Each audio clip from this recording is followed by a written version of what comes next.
Šodien fiksais apskats. Mate H50R. Tātad, kas mums ir iepakojumā un kas ir Mate H50R? Tā ir termālā uzlika. Izskatās gandrīz tieši tāpatās kā bildītē uz iepakojumu. 640 sensors, 15 mK jūtība, 60 Hz kadra ātrums, iebūvēts talmērs, balistiskais kalkulators, darbojās nu jau ar 18650 akumulatoriem. Skatāmies, kas ir lācīti vēderā.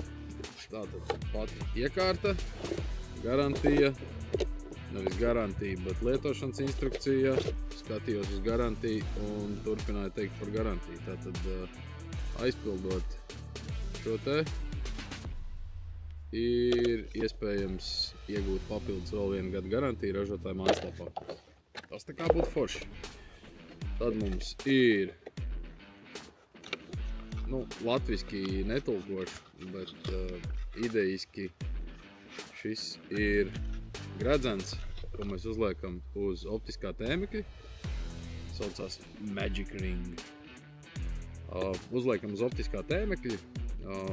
Šī te gredzena galvenā funkcija ir samazināt ekrānu, nevis ekrānu, bet izvēlni, ja mēs izmantojam lielāku optikas palielinājumu, lai šajā gadījumā mums izvēle nepaliek kaut kur neredzama, tad attiecīgi iekārta automātiski palielina vai samazina šo te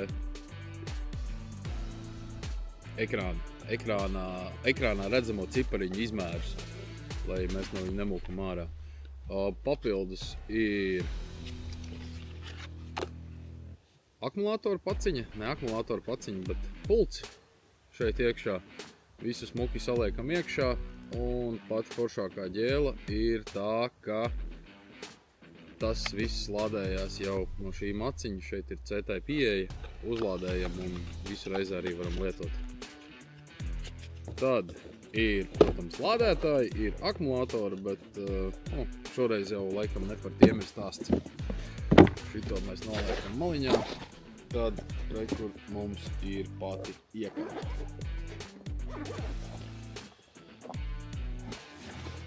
Tas, kas, manuprāt, ir savādāk, bet ir forši, ir šis te akumulātoru nodalījums, kas darbojās principā bez skaņas.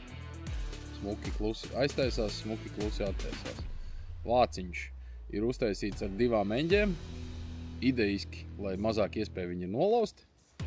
Un otrkārt, vāciņu virzienu nav iespējams mainīt. Tas nozīmē, ka vāciņš nevienā brīdī neaizseks talmēru, un viņš te smuki arī dzīvos. Ir samainīts pogu dizains, parasti pogām visas pogas, visas darbības bija augšpusē, tad šobrīd viņas ir kreisajā pusē. Kreļiem varētu būt, ka būs nedaudz sarežģītāk. Es tā vismaz domāju. Plecā ieplaco. Kreilim šis varētu būt kaut kādā mērā izaicinājums. Foršā lieta ir tā, ka šobrīd ar C-type ieeju lādēšanā mēs varam uzlādēt iekšējo akumulātoru, nevis iekšējo, bet šo te aķīti, kas šeit dzīvo. Viņš tiek uzlādēts caur šejieni. 52. vītne, M52x075, principā dara visiem lielākoties populārākajiem gredzeniem, adapteriem. Izmēģināju iekārtu izmantot arī kā monokulāru. Teikšu, ka ar šo te 2,5 palielinājumu ir diezgan ok. Protams, nav opcijas par digitālajiem zoomiem un tā tālāk, bet termālās uzlikas galvenā doma ir likt viņu uz ieroča. Tā kā, digitālais zooms, es domāju, ka nav pati pirmā nepieciešamība.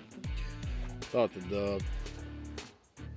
uzliku izmantoju savienojumā ar Rusan ātrajiem kronšteiniem.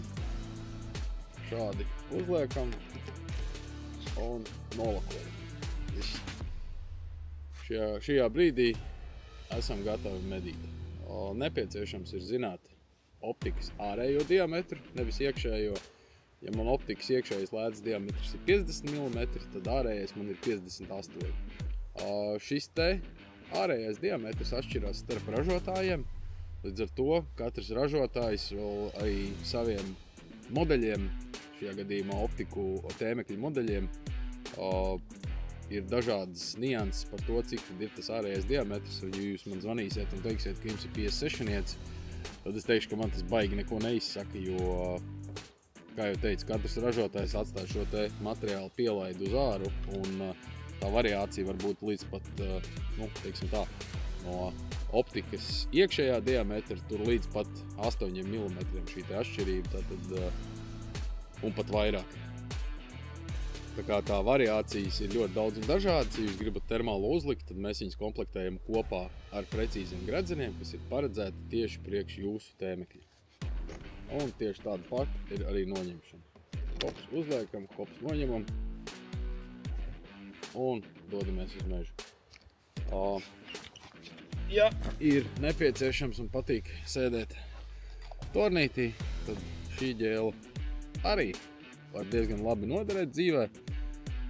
Ja esat aktīvāks mednieks, tad teikšu, ka iespējams, ka šis te būs nedaudz, kā teikt, laika kavēklis, laika tērēšanas mirklis, lai pārliktos no tēmekļa uz okulāru. Iekārta nav jāpiešauj. Tā ir viena foršā lieta, bet ir viens bet. Iekārta nodrošina to, ka ir viena moa precizitāte. Šajā gadījumā viens moa ir 2,56 cm, kas ir ok, 100 metri, medībām līdz 100 metriem, bet ja mēs gribam izmantot balistisko kalkulātoru, tad es teikšu, ka šie 100 metri ir jāpiedzena daudz maz precīzi. To mēs varam izdarīt, piešaujot to šautuvē, pārbaudot un tad savdot balistiskos datus. Pagājušajā nedēļas nogalē bijām Rāmovā izstādē. Sanāca divus vakarus, katru vakaru iedot pa iekārtu patestēt un paskatīties cilvēkiem, kuriem arī ir interesi par termālajām uzlikām. Šajā gadījumā atsauksmes bija labas, bet bija viens jautājums par balistisko kalkulātoru, kā tas viss strādās. Vakar biju šautuvē, pārbaudīju pats, kā viss strādā. Gan piešaušana, būs arī video, gan arī mežā, bet, kā teikt, īsti gribētos teikt, ka neko vakar baigi negribējās medīt, jo, besis vēl ir bišķiņ liels no pagājušajām brīvdienām, līdz ar to, tā, iztiksim ar medīšanu, bet galveno principu saprašana tomēr ir ļoti būtiska. Tātad kameru var pārslēgt gan monokļa režīmā, tad viņu uztais nedaudz displeju lielāku, gan uzliks režīmā. Uzliks režīmā, kad tiek mērīts attālums, parādās tāds, varētu teikt, caurspīdīgs tumšāks pleķis, ar kuru tiek mērīts šis te attālums. Un, ja balistika ir savadīta pareizi, tad ekrāns ir tas, kurš nobīdās un jūs turpināt medīt ar savu optikas krustu. Nav nepieciešams nekādas kalkulācijas, nav nepieciešams griezt torņus, vienkārši ekrāns tiek nobīdīts. Nākošā lieta. Tad, kad ekrāns tiek nobīdīts, varam veikt šāvienu. Precīzi. Bet, ir viens bet. Iekārta līdz brīdim, kad nav veikts nākošais mērījums, iekārta saglabā savu esošo pozīciju. Tas nozīmē, ka, piemēram, mēs esam izšāvuši uz metriem 250, ir nomērīts, veikts šāviens, un tagad zvērs mums ir 100 metru attālumā. Tas nozīmē, ka ir jānomēra vēl vienreiz attālums, jo iekārta šo informāciju nesaprot, viņu neatmet atpakaļ, jo pastāv iespēja, ka pēc šī pirmā šāviena 250 metros mēs turpinām veikt vēl vienu šāvienu 250 metros, vai ja notiek kustība, tad mēs ar to izmēram ar tālmēru, un iekārta nonullējās uz nepieciešamo distanci. Tā kā es gribētu teikt, ka feature ir ļoti, ļoti laba, ļoti apsveicama. Un es domāju, ka diezgan daudziem atvieglos dzīvi turpmākajās medībās, lai redzētu tālāk un arī nepieciešamības gadījumā un kritiskās situācijās, lai tomēr spētu izšaut virs šiem te 200 plus metriem, kas savā ziņā tomēr ir mednieka limits, manuprāt, bet, protams, situācijas ir daudz un dažādas. Līdz ar to kaut kādā brīdī ir nepieciešams veikt šo te šāvienu, kas ir tālāk. Bet vienmēr obligāti lūdzu vēlreiz. Ja jūs šaujat 300 plus medībās, izvērtējiet vēju. Ja iekārt var veikt vertikālo korekciju aprēķinu, tad horizontālās korekcijas aprēķinu nav iespējams veikt. Tā ir viena no svarīgākajām niansēm, kas jums ir jāzina. Horizontālās korekcijas vējš vienmēr ietekmēs to, kur jūs galu beigās trāpīsiet. Tas tad, principā, no manīm arī būtu viss. Nākošnedēļ mums ienāk pirmā lielā krava ar uzlikām. Pirmās no uzlikām, ko mēs ceram sagaidīt, būs H50R un Mate Ultra ar 1280 sensoru. Un pēc tam jau lēnām nāks arī H38R un Mate Lite sauksies.